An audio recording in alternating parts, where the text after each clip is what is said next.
ভাবে গ্রাম বাংলায় তথাকথিত ভক্ত সাধারণ এটাকে কৃষ্ণ প্রেম বা গৌর প্রেম বলে আখ্যা প্রদান করেন। এক আছে ভক্তি প্রেম, সেই প্রেম ভক্তি প্রভাবে কৃষ্ণ কথা শ্রবণান্তে গৌর কথা শ্রবণান্তে অশ্রুসিক্ত হন। প্রেম প্রভাবে সেই ধুলোয় লুটোপুটি করে, সে কম্প অশ্রু কুলক এই সমস্ত বিষয়ের রহস্য, এই সমস্ত বিষয় জাগ্রত হয় কৃষ্ণ ভক্ত। যদি কৃষ্ণ কথা শ্রবণ করে গৌর কথা শ্রবণ করে সেই কৃষ্ণ প্রেম যদি হৃদয় অভ্যন্তরে সত্য সত্যি জাগ্রত হয়, তবে তার হৃদয় অভ্যন্তরে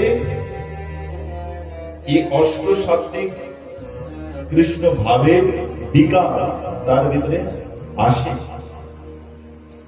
এই প্রকার প্রেমময়ী ভক্তকে যদি কোন জীব দর্শন করে, তাতেই তার ভক্তি জাগ্রত হয়, কৃষ্ণ অনুরাগ তার জাগ্রত হয়। যদি কেউ এই প্রকার ভক্তকে দর্শন করে, কিন্তু লোকের কাছে কৃষ্ণ ভক্তের প্রশংসা পাওয়ার জন্য কপট দৈন্যতা করা। আমার পরম গুরু মহারাজ নিত্য লীলা ত্রিদণ্ডীস্বামী ভক্তি হৃদয় ভবের গোস্বামী শ্রীলা পরম গুরু মহারাজ একটি কথা বলতেন, কাচু মাচু ভাব করা এগুলো কৃষ্ণ ভক্তির লক্ষণ নয়। অনেকে আছে দেখবেন, বসে কি ওঠে, দাঁড়ায় কি না দাঁড়ায়, খুব একবারে গদ গদ ভাবে কাচু মাচু ভাবে বারবার দৈন্যতা প্রকাশ করতে লাগে। যদি স্বাভাবিক হৃদয় থেকে যদি এই ভাবনা জাগ্রত হয় অতি উত্তম, কিন্তু লোক দেখানোর জন্য, নিজের দৈন্য প্রবৃত্তিকে প্রদর্শন করানোর জন্য, আমি বড় দৈন্য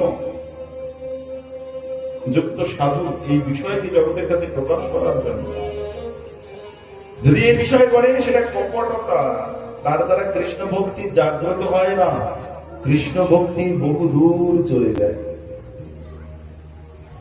এই জন্য কৃষ্ণ ভক্তির রাজ্যেতে কপটতার কোন স্থান নেই, কোন স্থান নেই।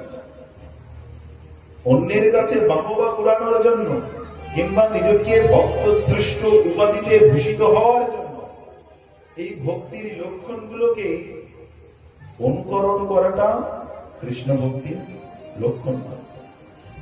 কিন্তু কৃষ্ণ কথা শ্রবণ করে যদি সত্যই বা কৃষ্ণ কথা কীর্তন প্রভাবে, কৃষ্ণ লীলা শ্রবণ প্রভাবে যদি আপনার হৃদয় অভ্যন্তরে শীত কম্প পুলক অশ্রু রোমশ এই সমস্ত বিষয়গুলো যদি হৃদয় অভ্যন্তরে সদৈব স্বাভাবিক ভাবে যদি জাগ্রত হয়, জোর করে নয়।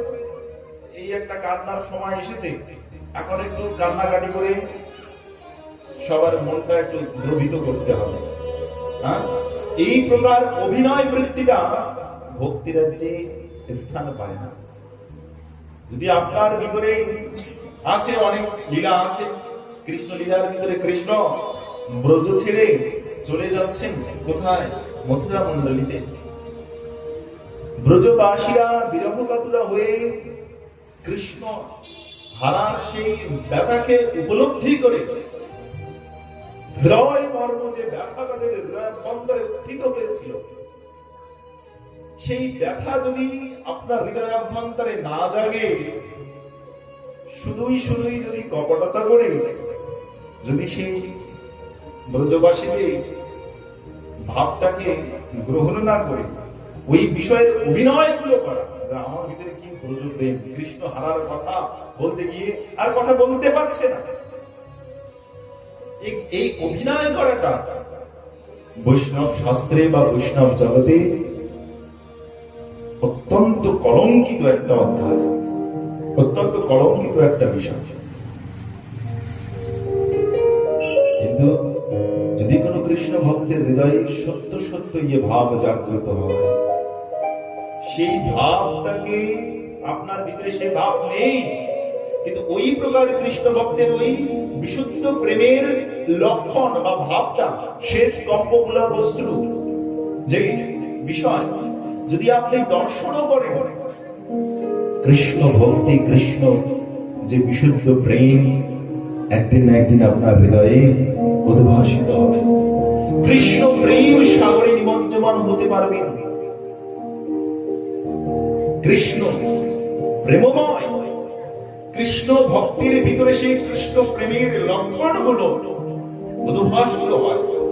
সেই লক্ষণ যদি আপনি দর্শন করেন, সেই লক্ষণ যার ভিতরে আবির্ভূত হয়েছে, সেই প্রকার ভক্তের শ্রীমুখে যদি একটি শব্দ শ্রবণ করেন, ওই একটা শব্দই আপনার জীবনকে পরিবর্তন করতে পারে। কিন্তু কপট ব্যক্তির মুখে হাজার কল্পকাল ধরে কৃষ্ণ কথা, গৌর কথা শ্রবণ করলেও কৃষ্ণ প্রেম, গৌর প্রেম জাগ্রত হবে না।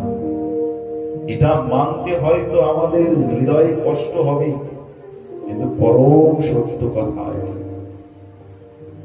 আমি বিভিন্ন সভায় যাই, এই হরিকথার জন্য নিমন্ত্রণ করে যথাসাধ্য